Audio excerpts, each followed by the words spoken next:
ನಮಸ್ಕಾರ ಸ್ನೇಹಿತರೆ, ಮನೆ ಅಡುಗೆ ಕಾರ್ಯಕ್ರಮಕ್ಕೆ ಸ್ವಾಗತ. ಇವತ್ತು ಸಬ್ಸಿಗೆ ಸೊಪ್ಪಿಂದ ಬೋಂಡ ಮಾಡಿದ್ದೀನಿ. ಸಂಜೆ ಟೀ ಟೈಮ್ಗೆ ಅಂತ ಸ್ನ್ಯಾಕ್ಸು ಸ್ನೇಹಿತರೆ. ಸಾಮಾನ್ಯವಾಗಿ ಎಲ್ಲರ ಮನೇಲೂ ಮಾಡ್ತಾರೆ. ಇದೇನು ಹಳೆ ರೆಸಿಪಿ. ನಾನಿಲ್ಲಿ ಮಳೆ ಬರ್ತಿತ್ತು ಅಂತ ಮಾಡಿದ್ದೆ. ಹಾಗೆಯೇ ರೆಸಿಪಿ ಕೂಡ ಆಗಲಿ ಅಂತೇಳಿ ಮಾಡಿದ್ದೀನಿ ಸ್ನೇಹಿತರೆ. ಈಗ 1 ಹಿಡಿಯಷ್ಟು ಸಬ್ಸಿಗೆ ಸೊಪ್ಪನ್ನು ವಾಶ್ ಮಾಡಿ ಕಟ್ ಮಾಡಿ ಹಾಕ್ಕೊಂಡಿದ್ದೀನಿ. ಇದಕ್ಕೀಗ ಸ್ವಲ್ಪ ಕೊತ್ತಂಬರಿ ಸೊಪ್ಪನ್ನು ಸೇರಿಸ್ಕೊತಿದ್ದೀನಿ. ಈಗ ನೋಡಿ, ಕೊತ್ತಂಬರಿ ಸೊಪ್ಪನ್ನು ಸೇರಿಸಿದಾಗಿದೆ.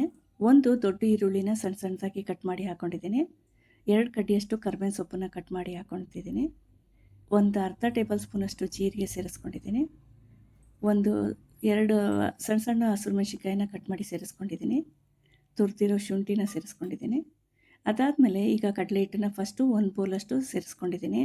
ಚೆನ್ನಾಗಿ ಕೈಯಲ್ಲಿ ಕಿವುಚಿ ಕಲಿಸ್ಕೊಂಡಾದ್ಮೇಲೆ ಆಮೇಲೆ ಬೇಕಿದ್ದರೆ ಮತ್ತೆ ಸೇರಿಸ್ಕೋಬೋದು. ಈಗ ಸ್ವಲ್ಪ ರುಚಿಗೆ ತಕ್ಕಷ್ಟು ಉಪ್ಪನ್ನು ಸೇರಿಸ್ಕೊಂಡಿದ್ದೀನಿ. ಅದಾದಮೇಲೆ ಸೋಡಾ ಪುಡಿ ಒಂಚೂರು 2 ಚಿಟಿಕೆ ಅಷ್ಟಿದೆ. ಈಗ ಇದನ್ನು ಒಂದು ಸರಿ ಚೆನ್ನಾಗಿ ಕೈಯಲ್ಲಿ ಕಲಿಸ್ಕೋಬೇಕು. ಈ ಸಬ್ಸಿಗೆ ಸೊಪ್ಪಲ್ಲೂ ಕೂಡ ನೀರಿರುತ್ತಲ್ಲ, ಇದೆಲ್ಲ ಹೊಂದ್ಕೊಳ್ಳೋಂಗೆ ಒಂದು ಸರಿ ಚೆನ್ನಾಗಿ ಮಿಕ್ಸ್ ಮಾಡಿಕೊಂಡು ಆಮೇಲೆ ಇದನ್ನು ನೀರು ಹಾಕಿ ಮಿಕ್ಸ್ ಮಾಡ್ಕೋಬೇಕಾಗತ್ತೆ. ಸ್ವಲ್ಪ ಕಡಲೆ ಹಿಟ್ಟು ಕಮ್ಮಿ ಬಿದ್ದಿದೆ. ಈಗ ನೋಡಿರಿ, ಇನ್ನೊಂದು ಸ್ವಲ್ಪ ಕಡಲೆ ಹಿಟ್ಟನ್ನು ಸೇರಿಸ್ಕೊಂಡು ಈಗ ಒಂದು ಸರಿ ಚೆನ್ನಾಗಿ ನೀರು ಹಾಕಿ ಸೇರಿಸ್ಕೊಂಡು ಇದನ್ನು ಚೆನ್ನಾಗಿ ಕಲಿಸ್ಕೋಬೇಕು. ಈಗ ನೋಡಿ, ಕಲಿಸ್ಕೊಂಡಿದ್ದಾಗಿದೆ. ಈಗ ಒಂದೇ ಸಮನೆ ಒಂದೇ ಅಳತೆಯಲ್ಲೇ ಹಾಕ್ಕೊಂಡ್ರೆ ಚೆನ್ನಾಗಿರುತ್ತೆ ನೋಡೋದಕ್ಕೆ. ಒಂದು ಬಾಣಲೆಯಲ್ಲಿ ಎಣ್ಣೆ ಸೇರಿಸ್ಕೊಂಡು ಬಿಸಿಯಾಗೋದಕ್ಕೆ ಇಟ್ಟಿದ್ದೀನಿ. ಈಗ ಎಣ್ಣೆ ಚೆನ್ನಾಗಿ ಕಾದಾಗ ಒಂದೊಂದೇ ಹಾಕ್ಕೋಬೇಕು. ಊಟ ಸೈಡ್ ಡಿಶ್ಶಿಗೂ ಚೆನ್ನಾಗಿರುತ್ತೆ, ಸಂಜೆ ಟೀ ಟೈಮ್ಗೂ ಚೆನ್ನಾಗಿರುತ್ತೆ ಸ್ನೇಹಿತರೆ. ಇದಕ್ಕೆ ಚಟ್ನಿ ಎಲ್ಲ ಬೇಕಂತೇನಿಲ್ಲ, ಹಿಂಗೇ ತಿನ್ಬೋದು. ತುಂಬಾ ಚೆನ್ನಾಗಾಗುತ್ತೆ.